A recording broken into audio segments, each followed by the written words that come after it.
Are you okay? Want some water? Have a sip of water if you need one.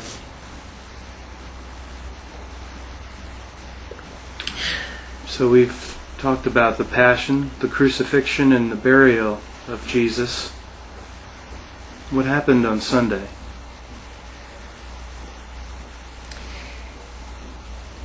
Once the Sabbath was over, before sunrise, the other women and I were preparing spices to anoint his body.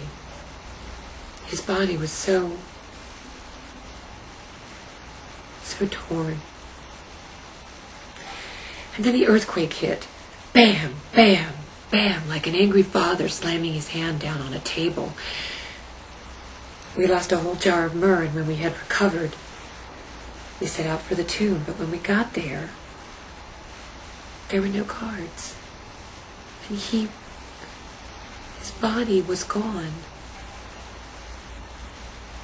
After all they had done to him, it wasn't enough. They had taken his body for more of their sport, and on the Sabbath, no less.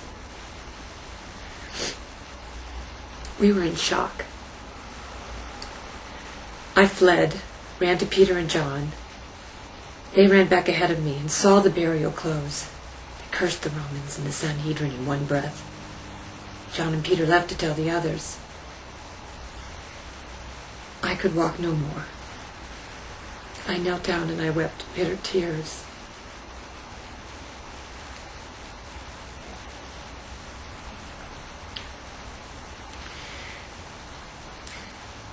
From inside the tomb, I heard a man's voice.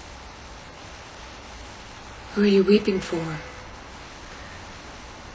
This was impossible. The tomb had been empty, and I'd only been weeping a moment. If someone had gone in, I would have seen them. I stooped down and looked in the tomb. I saw two men smiling at me. One at the head of the slab, one at the foot. The other man with a lower voice spoke. "Why are you crying, woman?" I answered, "Because they've taken my master's body and I don't know where he is."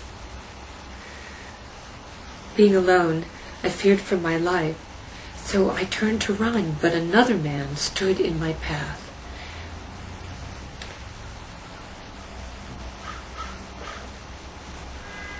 I thought it was the gardener,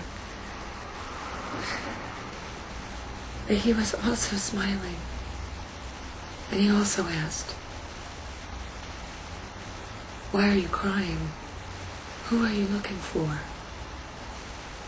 I pleaded, "Where is he? Did you take him? I'll take care of the body. Just tell me." But he did not answer. He spoke only one word. My name.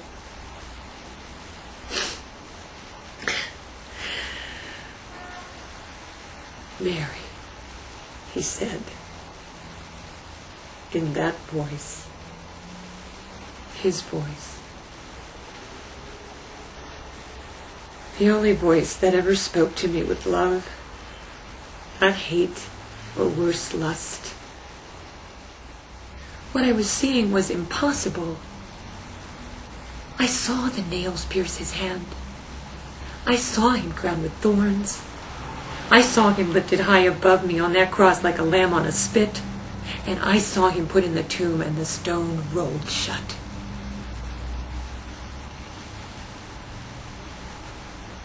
Yet there he was. I knew then in my heart what my head would not allow. "Jesus?" I asked. "I am," he said.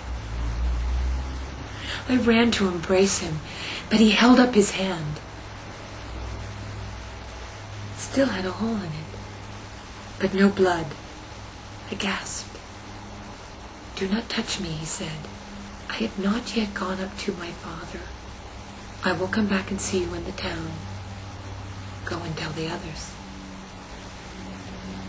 Then he was gone.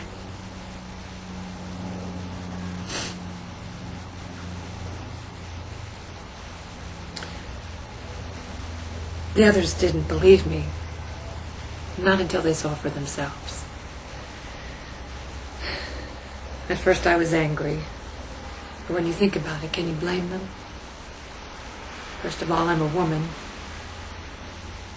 In my time, our testimony was worthless in a court of law. Moreover, I have been possessed by demons. 7 of them. It was only after knowing His love that I had the power to evict those demons from my soul. But the others wouldn't listen. I'm a crazy woman.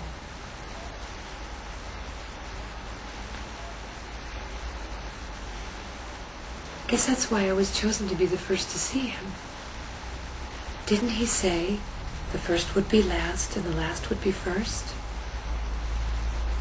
After me, He appeared to many other people. The apostles, the 500, Pentecost, and to Paul, our primary punisher at first, now God's top ambassador. And the first of the Pharisees became the last apostle to see Him. I became the priestess of a church, and the rest is history. The next to the last time I saw Him, the day before He left, He came to me. He held me like no one has ever held me before. Like a father holding his daughter before giving her away in marriage. Like a husband holding his wife before leaving on a journey. Like 2 friends embracing each other for the last time before one of them moves to another town.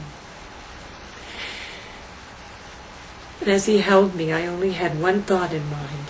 And I'm not sure if I ever spoke it aloud, but if I did, I only said one thing over and over.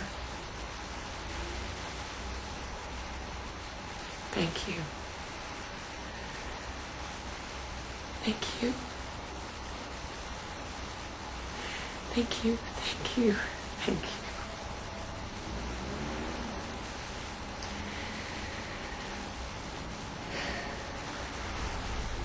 It was then that I realized He went to the cross for me and you, all of us. That's where God said it loud and clear. I love you. That's why we don't carry around little stones to represent the stone that was rolled away from the tomb. We carry the cross to represent the sacrifice and the suffering He endured for love. God's darkest moment becomes our light at the end of the tunnel. Our salvation is in the cross. Our hope is in the cross. Our glory is in the cross.